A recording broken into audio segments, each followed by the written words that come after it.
remove diplomatic immunity from Putin and condemn him for unleashing an aggressive war against Ukraine. Deputies of the European Parliament sent a powerful signal to Moscow from Brussels. On January the 19th, they voted in favor of a resolution in which they called for preparations to begin the creation of a special tribunal for the top leadership of Russia and Belarus without delay.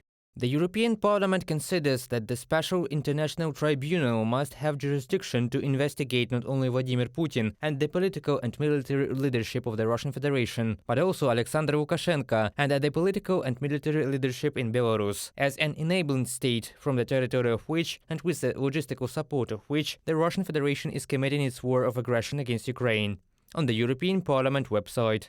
Investigators of the International Criminal Court, the UN Court and other legal institutions are already working in Ukraine. This is important for bringing to justice Russian soldiers and officers who directly committed war crimes. A special tribunal is needed to ensure that the people who give orders are punished. As for the tribunal which was voted for, it has yet to be established, and then, if you read carefully, there should be a corresponding resolution of the United Nations on the creation of an appropriate tribunal. But there are certain nuances here. We shouldn't forget that Russia is a member of the UN Security Council, and the creation of such a tribunal at the United Nations, as it should be in principle, well, in my opinion, it is still quite problematic.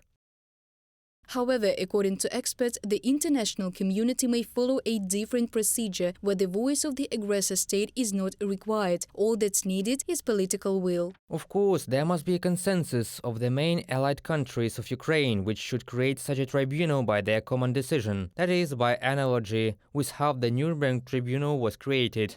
European states and the United States of America met in London and proclaimed a convention of law, according to which the Nuremberg Tribunal was created. So this is the path they need to take today. That is, the main countries that support Ukraine should gather at general conferences and proclaim the creation of this tribunal. In the meantime, the issue of creating an international prosecutor's office is being discussed in more detail. This is an important component of the future tribunal. Investigators will collect evidence of the crimes of the Russian leadership. Such a body may appear in the coming weeks, European Commissioner for Justice Didier Reynders said.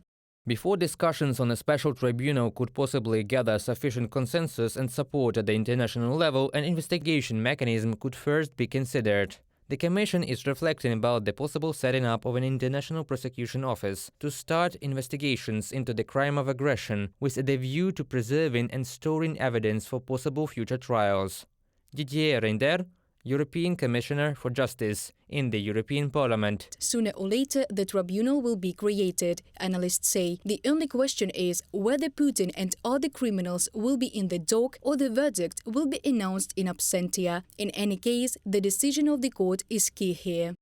As for the execution of the corresponding sentence, I do not rule out that appropriate extradition of requirements for countries that harbor criminals and of the imposition of appropriate sanctions may be put forward. And in fact, it may be that those convicted will not be somehow stolen from the country where they are, but directly transferred by the countries to international organizations to serve one's sentence.